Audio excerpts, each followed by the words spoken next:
Hello, everyone.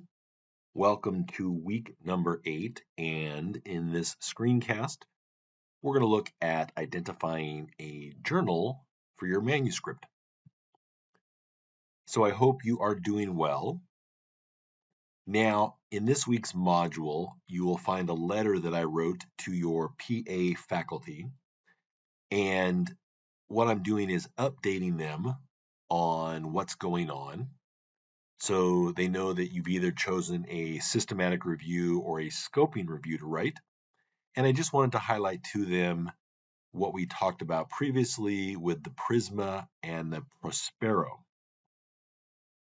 And then as you recall, you want to use the Prisma checklist, whether you're using or whether you're writing a systematic review or a scoping review. So the Prisma checklist is good to go through to make sure that you've addressed everything within your manuscript. And also, if you end up submitting, it'll be something that you will want to write about in your methods. And you'll see examples of that in almost all of the different papers that I've put online. If you're doing a systematic review, you also need to register your systematic review with Prospero. And that's also something that you'll need to write about in your article. That does not need to be done right now. It can be done next term. It just should be done at some point in time prior to you submitting your paper. Now, what should you be doing at this time? Well, as you've seen from the syllabus, most of the time you're going to be working on writing your paper. So, have you completed an exhaustive search of the literature? I think most of you have, but if you've been doing any fine tuning, have you kind of updated things? Have you done that most recent search? Want to just kind of keep that reminder there, that kind of push. Doing little bits at a time can be helpful. And remember, creating a table like this can be very helpful. For some journals, they may want a search strategy table published in the article.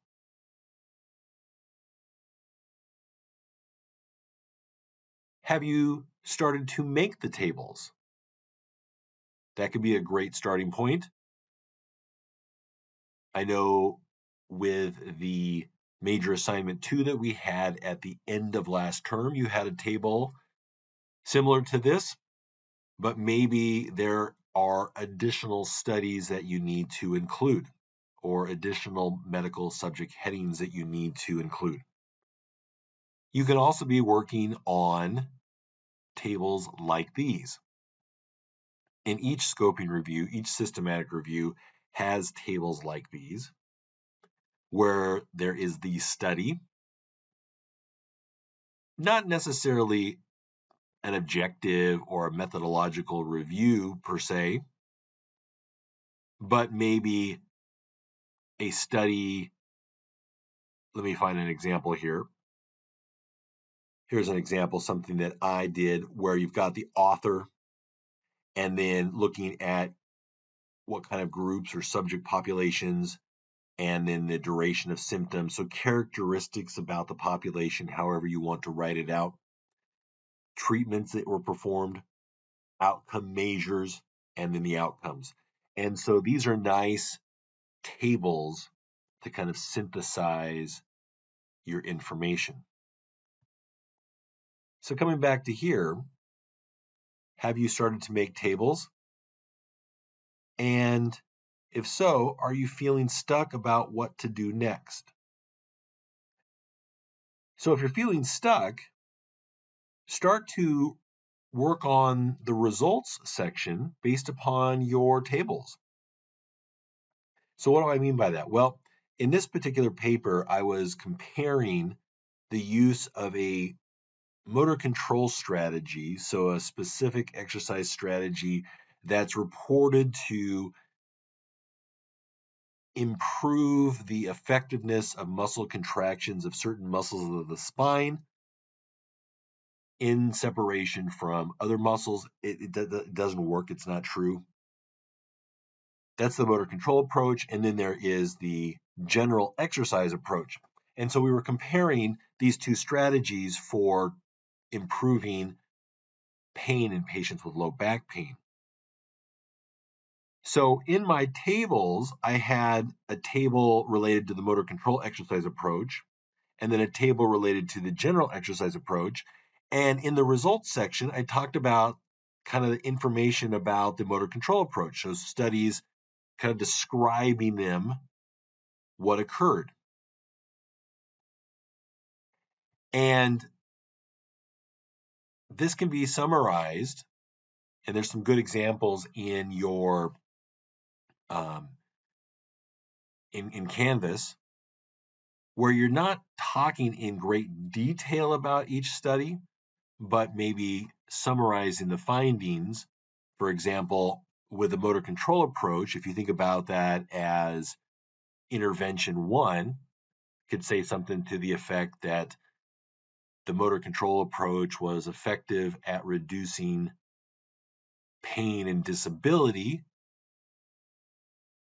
when compared to subjects who received either usual care, comma, passive modalities, comma, or no treatment.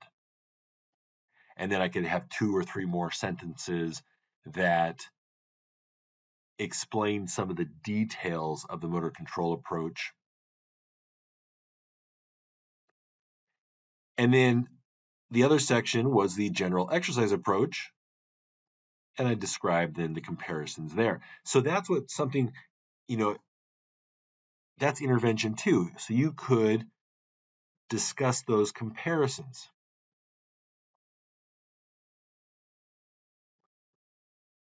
Let's now talk, though, about journal submissions. So again, you're working on writing things, you're working with your dissertation team, your committee, and as you write, however you've kind of worked things out, get that feedback from them, work on the critiques that they have for you, make those revisions. But let's talk about journal submission. And I think this is really valuable. Couple reasons. One is you're putting in all this work. It's kind of like the icing on the cake. And two, because you're putting in all this work, it'd be great to disseminate those findings to a larger audience. Because if it's interesting to you, I guarantee you are not an N of one. There are other people that would have interest in it. The challenge is finding a home for it. Sometimes it's easy to find a home for it. Sometimes it's a little bit more challenging. So that's what I want to talk about today is where to submit. And again, I'm encouraging you to submit. Work with your committees.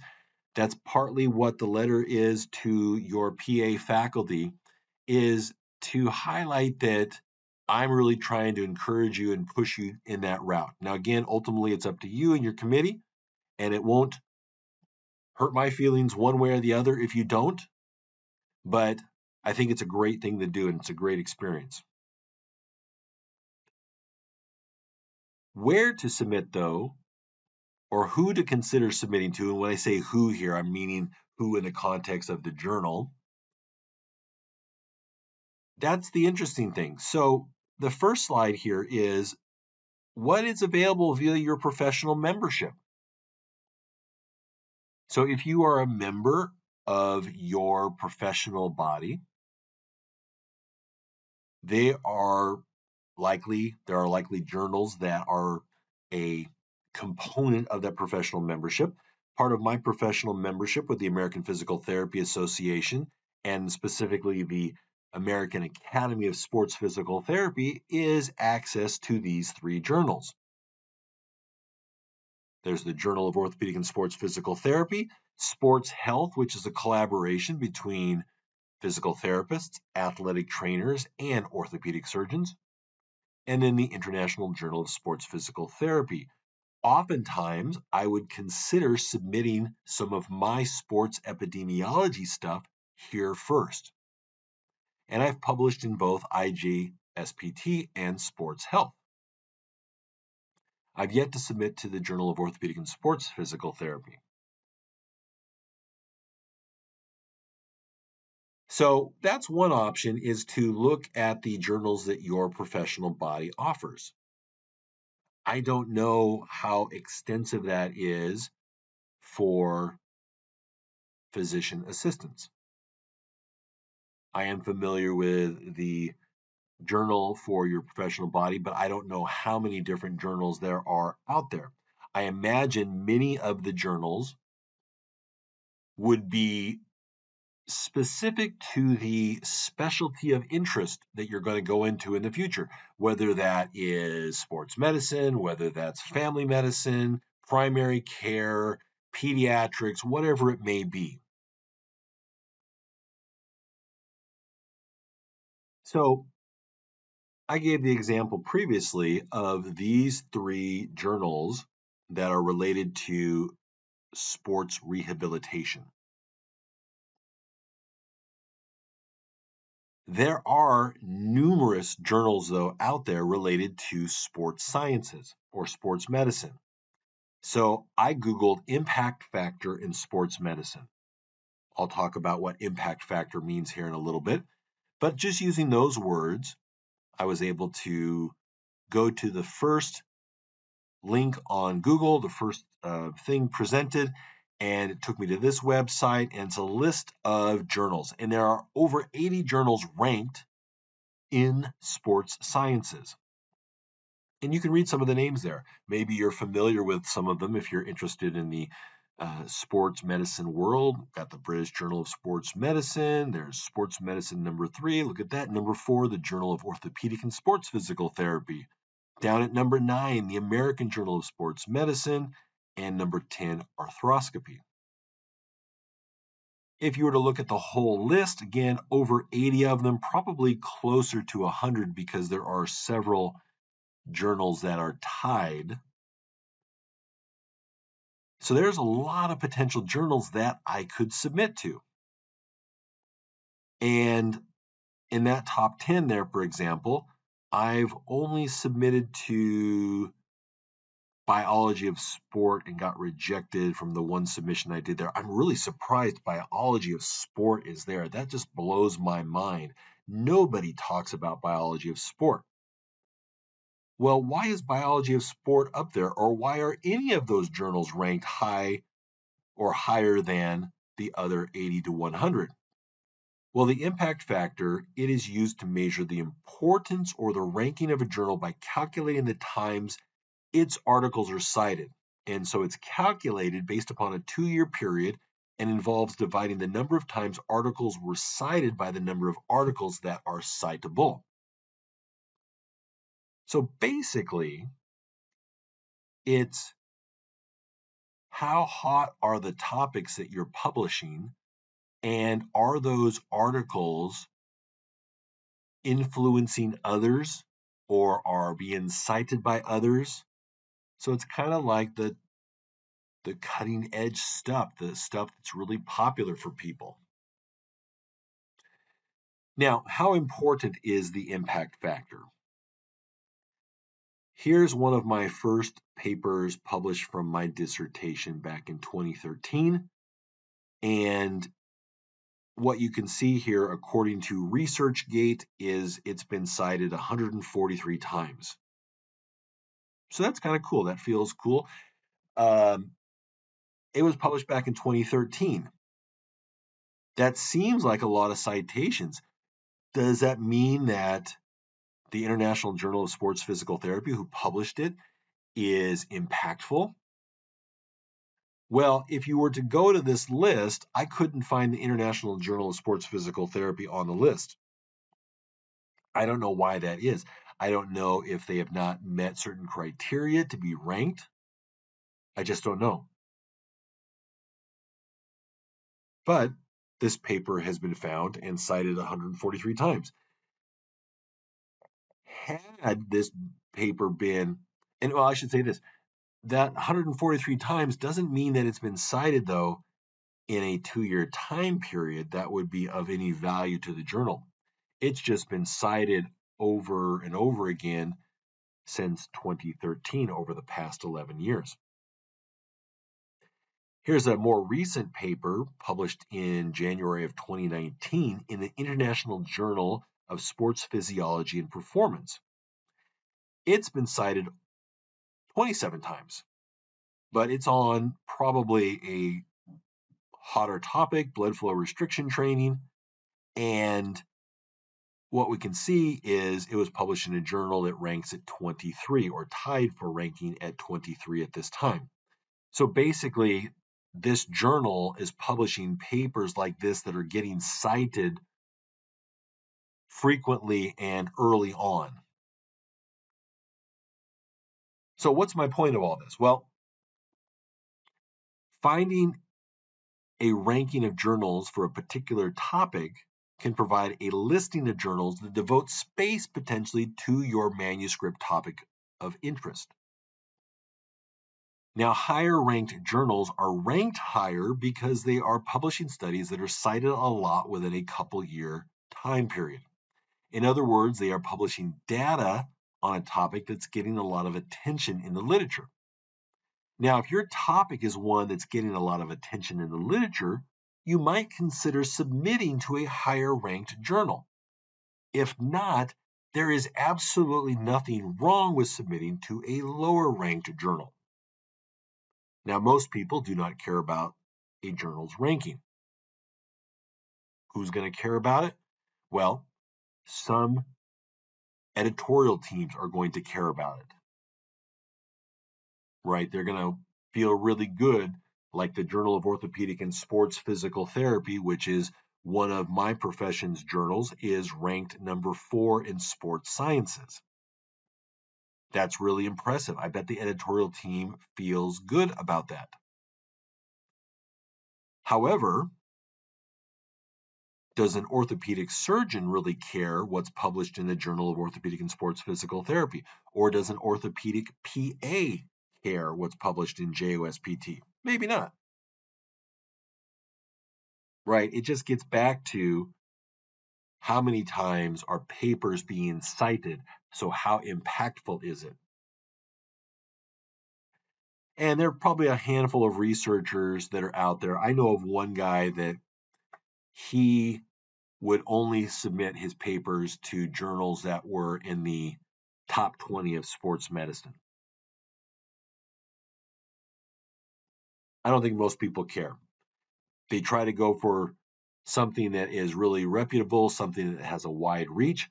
But really, when it comes down to it these days, every journal has a wide reach. And that may have been a thing of the past where people would only be able to access articles by going to a library and pulling things up and making photocopies. Nowadays, with access everywhere with the internet, if you get published in any journal and your paper is good quality, there's good methodology to it, then it really doesn't matter. Just wanted to share this. I put into Google impact factor and primary care journals, and this came up, and there was here just the top 10. It continued to go on further from there. So just wanted to illustrate to you, because you may not be a journal geek like I am. I'm really curious about all the journals that are in sports sciences. That may not be a thing where you sit back on a Saturday night and just try to explore all the different journals that are out there, right? You've got a life. I don't. I get it. But this is a way for you to find potential journals that could be of interest to you. So who to consider submitting to? If you're doing a systematic review, you need to ask the question, has your topic been registered in the past? So is there anything you can find on Prospero that is similar? Now, if so, how long ago was it published? I gave an example last week about wanting to look at health coaching and low back pain. and I found that a paper had just been published. Well, it's probably not worth my time at this time to write one of those.